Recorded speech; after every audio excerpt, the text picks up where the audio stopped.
सुप्रभात बच्चों। आशा है आप लोग अपने घरों में स्वस्थ एवं सुरक्षित होंगे। बच्चों, आप लोग को पता ही होगा कि आप लोग का फर्स्ट पीटी होने वाला है। हम लोग हर चैप्टर का वीडियो बनाकर भेजे हैं, पुनरावृत्ति कार्य भी कराए हैं, लेकिन फिर से हम लोग उसका दोबारा आपको रिवीजन के लिए भेज रहे हैं ताकि आपको वो चैप्टर याद हो जाए। तो चलिए, आज मैं वाक्य का पुनरावृत्ति कार्य करा रही हूँ। मैं पूरा इसका कराऊंगी। चलिए, पहले वाक्य की परिभाषा हम लोग पढ़ते हैं। आपके पुस्तक में भी होगा, पेज नंबर 28 में। शुरू करते हैं। पूर्ण और निश्चित अर्थ प्रकट करने वाले शब्द समूह को ही वाक्य कहा जा सकता है। वाक्यों को दो भागों में बांटा गया है, उद्देश्य और विधेय। उद्देश्य वाक्य में जिसके बारे में कुछ कहा जाता है। विधेय वाक्य में उद्देश्य के बारे में जो कुछ कहा जाता है। इस वाक्य को माध्यम से समझते हैं। जैसे लड़की ने फ़ोन पर बात की, तो यहाँ लड़की के बारे में कहा जा रहा है कि उसने फ़ोन उठाया, अतः यहाँ उद्देश्य है लड़की और विधेय है फ़ोन पर बात की। अब वाक्य का विभाजन दो तरीके से है, एक अर्थ के आधार पर और दूसरा रचना के आधार पर। अर्थ के आधार पर वाक्य 8 प्रकार के होते हैं।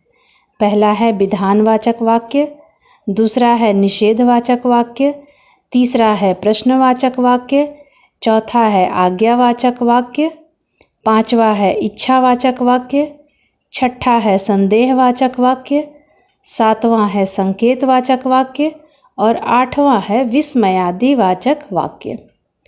चलिए, हम लोग इसका थोड़ा थोड़ा उदाहरण भी पढ़ लेते हैं और इसकी परिभाषा भी फिर से कर लेते हैं। विधानवाचक वाक्य जिन वाक्यों से किसी व्यक्ति, वस्तु अथवा स्थिति के विषय में सामान्य जानकारी मिले, उन्हें विधानवाचक वाक्य कहते हैं। जैसे, मैं पाठशाला जाता हूँ, सूर्य पश्चिम में अस्त होता है। दूसरा है निषेधवाचक वाक्य। निषेधवाचक वाक्य जिन वाक्यों से किसी काम के न होने का पता चले, वे निषेधवाचक वाक्य कहलाते हैं। जैसे, मैंने आज खाना नहीं खाया, शोर मत करो। अगला है प्रश्नवाचक वाक्य। जिन वाक्यों से प्रश्न पूछने की सूचना मिले, उन्हें प्रश्नवाचक वाक्य कहते हैं। जैसे, क्या नाविक सो गई? आपका घर कहाँ है? अगला है आज्ञावाचक वाक्य। जिन वाक्यों से किसी को आदेश, निर्देश, अनुमति, निवेदन आदि मिले, उन्हें आज्ञावाचक वाक्य कहा जाता है। जैसे, श्रीमती वीरानी को बुलाओ, यानी आदेश दिया गया। कृपया मेरा सामान ला दो, यानी निवेदन किया गया। अब अगला है इच्छावाचक वाक्य। ये वाक्य बोलने वाले की इच्छा, सुझाव, शुभकामनाएं अथवा आशीर्वाद को प्रकट करते हैं।